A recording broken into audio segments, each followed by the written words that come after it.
छतरपुर के जागृत समाज को अपनी वाणी से अभिषिक्त करें। माननीय मुख्यमंत्री महोदय।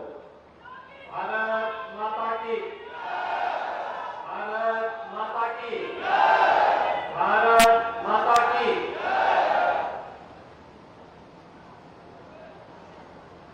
देश के प्रथम स्वातंत्र समर के अमर सेनानी राजा राव रामबख्श सिंह जी की मूर्ति के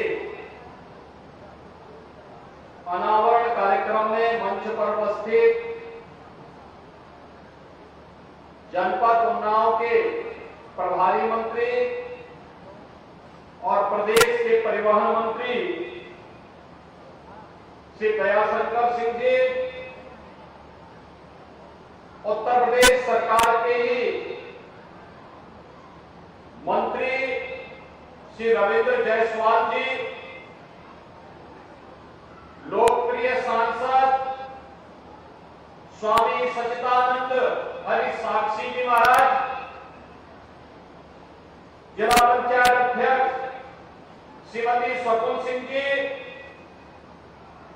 भारतीय जनता पार्टी के जिला के अध्यक्ष श्री अवधेश कटियार जी,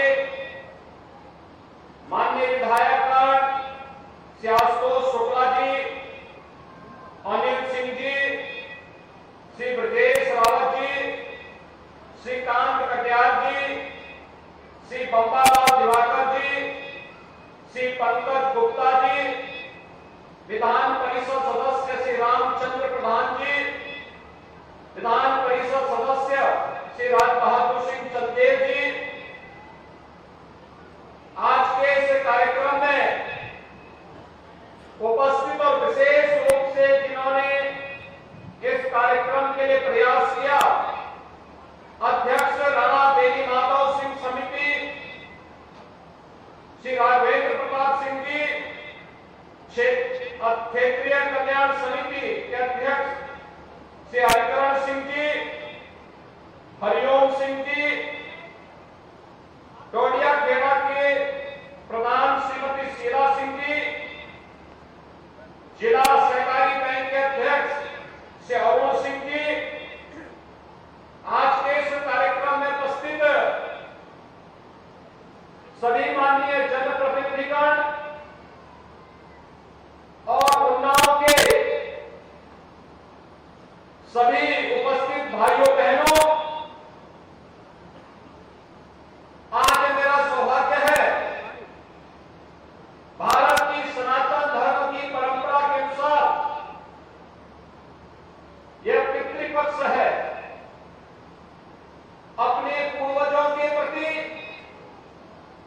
कृतज्ञता ज्ञापित करने का पक्ष, और मुझे इस अवसर पर बेसवारा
से अधिक मेडल भारत के खिलाड़ियों ने जीते। ये भारत के नए सामर्थ्य को प्रदर्शित करता है।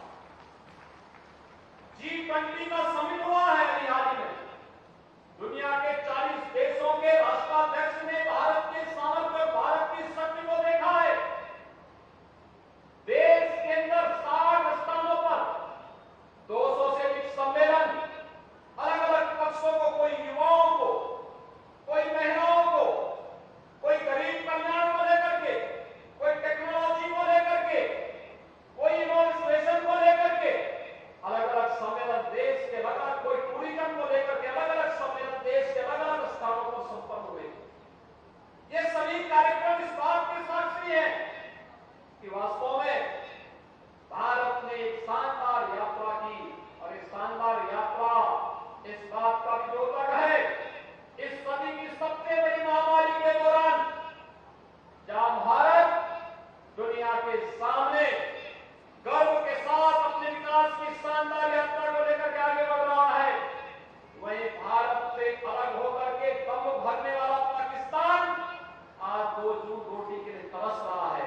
आप देख रहे होंगे 1 किलो गेहूं के लिए वहां कैसे मारामारी होती है।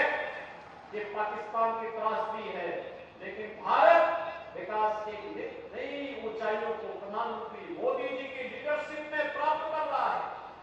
G20 का सम्मेलन आयोजित हुआ तो नारी वंदन अभिनंदन अधिनियम भी भारत की संसद ने पारित किया।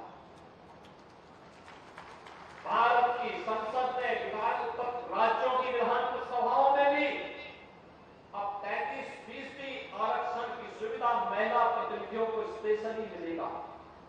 और भाइयों बहनों, इसके लिए भारतीय जनता पार्टी ने उत्तर प्रदेश के अंदर हर विधानसभा क्षेत्र में एक सम्मेलन आयोजित करने का एक संकल्प लिया है। प्रधानमंत्री जी के प्रति आभार व्यक्त करने, नारी शक्ति की ओर से प्रधानमंत्री जी का आभार इस बात को लेकर के कि नारी गरिमा का सम्मान करने का जो संकल्प है, उस संकल्प को लेकर के आगे बढ़ने का कार्यक्रम प्रधानमंत्री जी के स्तर पर। भाइयों बहनों, कोरोना जैसी महामारी के दौरान कितनी बड़ी लड़ाई लड़ी थी भारत ने। दुनिया के अंदर सबसे बड़ी आबादी का लोकतांत्रिक देश, अभिव्यक्ति की पूरी स्वतंत्रता, लेकिन अपने देश के अंदर 80 करोड़ लोगों को फ्री में राशन और 220 करोड़ वैक्सीन फ्री में अपने नागरिकों को देने का कार्य एक केवल भारत के अंदर हुआ है। भारत के अंदर अभी एक नई फिल्म आई है वैक्सीन वार में आप देखेंगे भारत की शानदार वैज्ञानिक उपलब्धियों को रोक लेकर के भारत ने दुनिया के अंदर क्या मिसाल प्रस्तुत किया है। और मैं आह्वान करूंगा उन्नाव की व्यक्ति से कि भारत के खिलाफ षड्यंत्र करने वाले तत्वों को बेनकाब करने वाला, भारतीयता का एहसास दिलाने वाला, भारत के महान वैज्ञानिकों के द्वारा किए गए अनुसंधान और भारत को वैश्विक मानचित्र पर एक नया सम्मान दिलाने की नई गाथा का नाम है वैक्सीन वार। और वैक्सीन वार को लेकर के मैं तो हर विद्यार्थी से कहूंगा, हर युवा से कहूंगा, और एक बार इस फिल्म को जरूर देखें और भारत की वैज्ञानिक उपलब्धि पर गौरव की अनुभूति जरूर करें। उन षड्यंत्रों को समझें जो भारत और भारतीयता के खिलाफ किए जा रहे हैं। भारत और भारतीयता के खिलाफ षड्यंत्र करके कुछ लोग अपना उल्लू सीधा करना चाहते हैं। इन लोगों को समझने की आवश्यकता है, इन लोगों के कृत्यों को एक्सपोज किए जाने की आवश्यकता है, इन लोगों को दुनिया के सामने पूरी तरह बेनकाब किए जाने की आवश्यकता है। और वैक्सीन वार उस दिशा में किया गया एक प्रयास है, बेहतरीन प्रयास है, और उसमें जन समर्थन उन्हें प्राप्त होना ही चाहिए। इस देश से मैं आह्वान करूंगा उत्तर प्रदेश के अंदर हर युवा इस फिल्म को देखने के लिए जरूर जाए और देखे कि वास्तव में जब देश दुनिया की एक महामारी से लड़ रहा था, ये लड़ाई व्यक्ति की नहीं थी। प्रधानमंत्री जी हमारे कैप्टन है, भारत के कैप्टन के रूप में जब भारत को लीड कर रहे थे, नेतृत्व दे रहे थे, तब कुछ लोग कैसे दुष्प्रचार करके इस लड़ाई को कमजोर करने का प्रयास कर रहे थे, उनके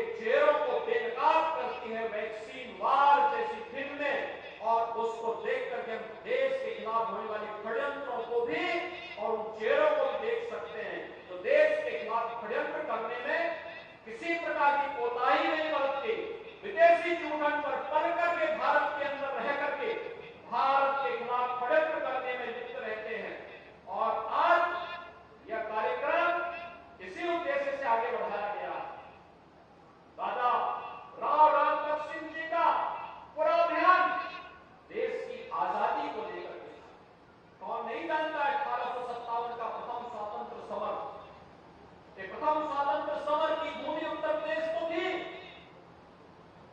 उत्तर प्रदेश के लाल मंगल पांडे ने बैरकपुर में इसका आह्वान किया, तो कहीं मेरठ में, कहीं झांसी में, कहीं बिठूर में, कहीं बेसवाड़ा में, कहीं गोरखपुर में, कौन ऐसा क्षेत्र था जो इससे छोटा रहा हो।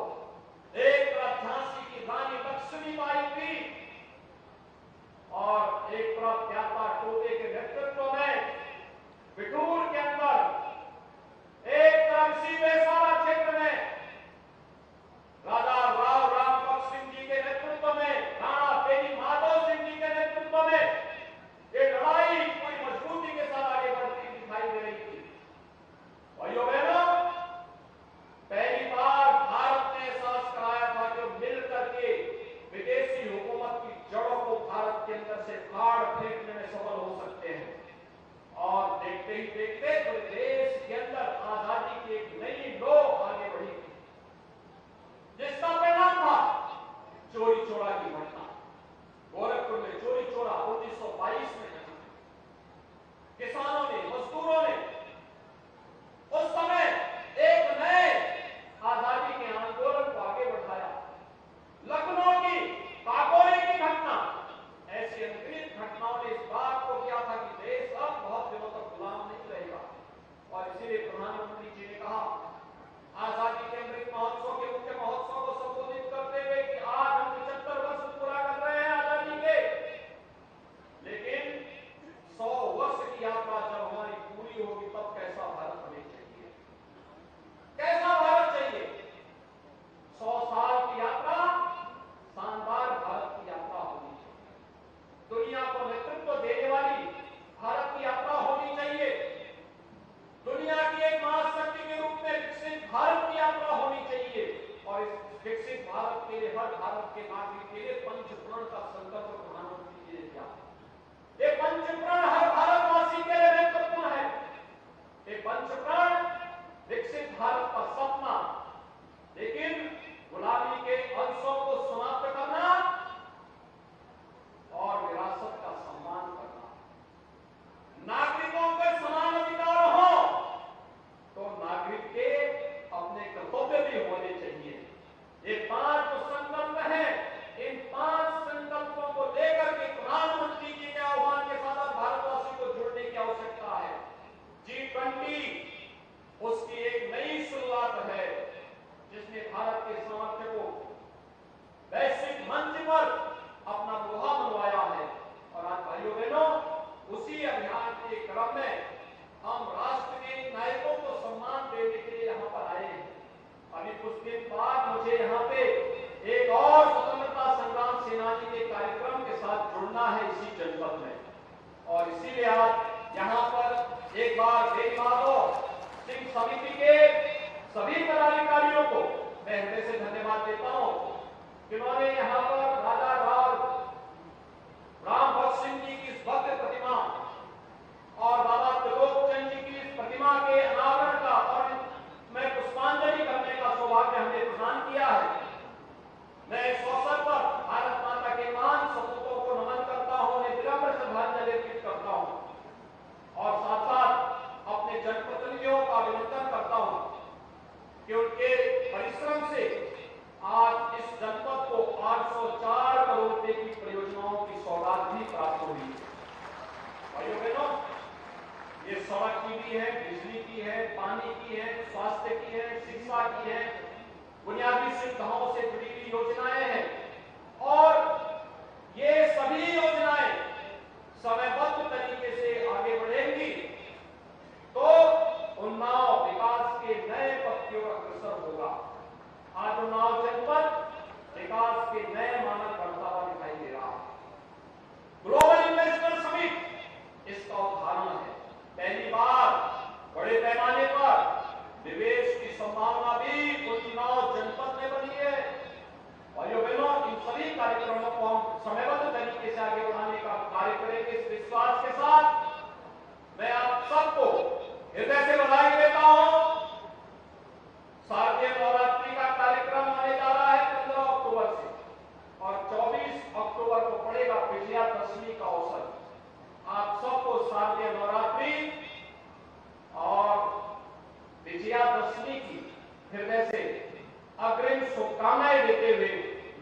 वाणी को विराम देता हूं। धन्यवाद।